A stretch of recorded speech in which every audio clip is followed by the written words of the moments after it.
Baik, selamat siang Bapak dosen dan teman-teman. Seperti kesepakatan bersama yang telah disepakat bahwa di hari ini tanggal 12 Februari 2024 kami seharusnya melaksanakan presentasi lewat Zoom. Oleh karena halangan Bapak dosen, maka kami harus melaksanakan presentasi tentang evaluasi, dan izinkan saya untuk melaksanakan presentasi berdasarkan hasil yang saya kerja. Oleh karena itu kita lanjut saja presentasinya, di mana nama saya Frans Dapatamu dengan NIM 2101002011 semester 5 Prodi Pendidikan Luar Biasa.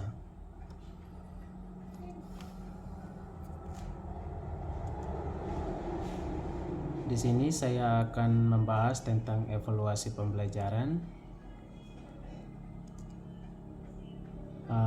yang mana seperti kita ketahui bahwa evaluasi pembelajaran itu menurut Ramayulis yang dikutip dan kawan-kawannya pada tahun 2023 bahwa evaluasi itu merupakan kegiatan yang terencana untuk mengetahui keadaan objek dengan menggunakan instrumen. Seperti yang terjadi di pendidikan luar biasa, di mana evaluasi itu untuk mencari informasi, mengumpulkan data, seperti melaksanakan asesmen awal kepada peserta didik, sehingga kita mengetahui setiap kebutuhan siswa.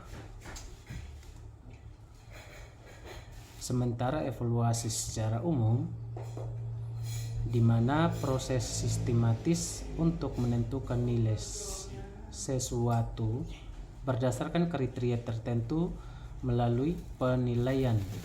Nah, untuk menentukan nilai sesuatu dengan cara membandingkan kriteria, evaluator dapat langsung membandingkan dengan kriteria umum. Dapat pula melakukan pengukuran tahap atau bertahap sesuatu yang dievaluasi, kemudian dibandingkan dengan kriteria tertentu.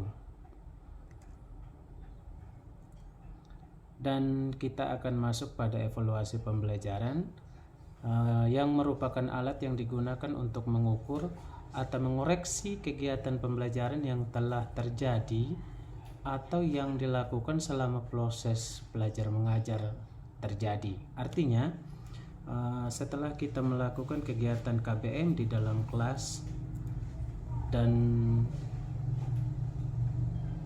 kegiatan terakhir yang harus kita lakukan adalah melaksanakan evaluasi. Maksudnya, dari evaluasi yang kita lakukan itu untuk mengetahui di titik mana kelemahan kita atau kekurangan kita selama pelajaran berlangsung. Apalagi kita menghadapi anak-anak disabilitas, tentunya ada banyak kekurangan di dalam kita melakukan pembelajaran. Nah, oleh karena itu evaluasi pembelajaran ini sangat bermanfaat, sehingga kedepannya kita bisa perbaiki. Lalu tujuan dari evaluasi pembelajaran. Setelah kita melaksanakan evaluasi pembelajaran, maka kita harus tahu tujuan dari evaluasi pembelajaran tersebut. Nah, apa tujuannya? Untuk menentukan efektivitas dan efisiensi sistem pembelajaran yang baik pada tujuan materi, metode, media, sumber belajar, dan sistem penilaian itu sendiri. Adapun dalam melakukan evaluasi pembelajaran pada siswa berkebutuhan khusus itu memerlukan hak yang sama istimewanya daripada melakukan evaluasi pembelajaran pada siswa reguler. Di tujuan ini, karena kita memang ada di sekolah luar biasa, ya tentunya kita akan melakukan evaluasi itu berdasarkan keistimewaan anak. Jadi masing-masing otomatis evaluasi tuna A dengan tuna B akan berbeda. Jadi seperti itu, tidak sama dengan reguler atau sekolah umum. Berpijak pada uraian latar belakang di atas tadi, penelitian akan memfokuskan masalah yang akan menjadi acuan dalam melaksanakan penelitian ini.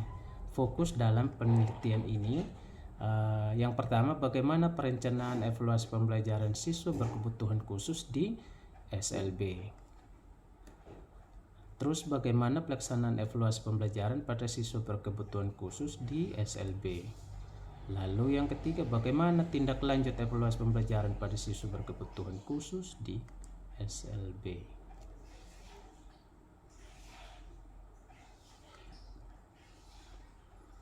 Adapun tujuan dalam penelitian ini seperti 1. Mendeskripsikan dan menganalisis perencanaan evaluasi pembelajaran pada siswa berkebutuhan khusus yang ada di SLB atau di SLB itu sendiri. Yang kedua, mendeskripsikan dan menganalisis pelaksanaan evaluasi pembelajaran pada siswa kebutuhan khusus.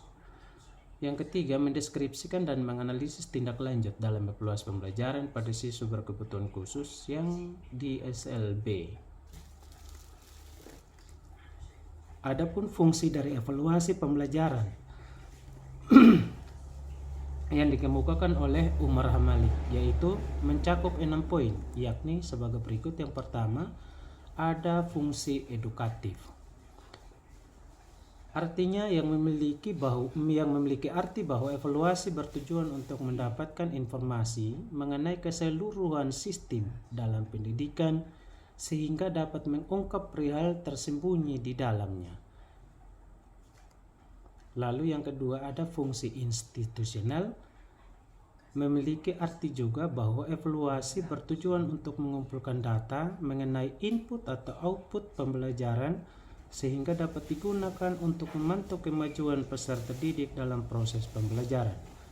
Yang ketiga, fungsi diagnostik. Memiliki arti juga bahwa evaluasi bertujuan untuk menganalisis kesulitan-kesulitan yang dihadapi oleh peserta didik, sehingga dapat ditemukan alternatif pemecahan masalahnya dari hal tersebut. Dan yang keempat, fungsi administratif yang bertujuan dari evaluasi untuk menyediakan data mengenai hasil dari proses pembelajaran yang kemudian dapat digunakan untuk studi lebih lanjut atau jenjang kelas berikutnya. Fungsi yang berikut, fungsi kurikuler, juga memiliki arti bahwa tujuan dari evaluasi sebagai penyedia informasi yang dapat digunakan sebagai pengembang kurikulum. Dan yang terakhir, fungsi manajemen. Memiliki arti bahwa tujuan dari evaluasi yakni sebagai bahan bagi pimpinan untuk membuat keputusan pada lembaga yang dipimpin. Evaluasi pembelajaran yang baik selain memenuhi syarat juga dapat diukur oleh prinsip-prinsip evaluasi yang dikemukakan oleh Zainal Arifin, yakni sebagai berikut. Yang pertama ada kontinuitas, yang berikut ada komprehensif, yang ketiga ada adil, yang keempat itu kooperatif, yang kelima praktis. Adapun teknik penilaian dan bentuk instrumen. Nah, di sini ada bentuk teknik penilaiannya juga dan instrumen. Nah, saya menyediakan instrumen seperti ini, ada nomor, teknik penilaian, dan bentuk instrumen. Yang pertama ada tes tulis. Tes tulis itu seperti tes objektif. Artinya ada pilihan ganda, ada benar, salah, atau menjodohkan. Lalu ada tes subjektif, yaitu isian singkat atau dan uraian. Yang kedua, tes kinerja seperti tes keterampilan menulis, tes simulasi. Lalu ada penugasan individual atau kelompok, itu tugas rumah atau proyek. Terus ada tes lisan seperti daftar pertanyaan dan penilaian portofolio juga. Di situ ada penilaian lembar penilaian portofolio. Yang keenam itu ada observasi, bentuk instrumennya pedoman observasi. Terus yang ketujuh jurnal, pedomannya itu buku catatan jurnal. Yang kedelapan inventory atau pedoman inventory, dan seterusnya. Demikian hasil presentasi saya, dan akhirnya saya mengucapkan terima kasih pada Bapak dosen dan teman-teman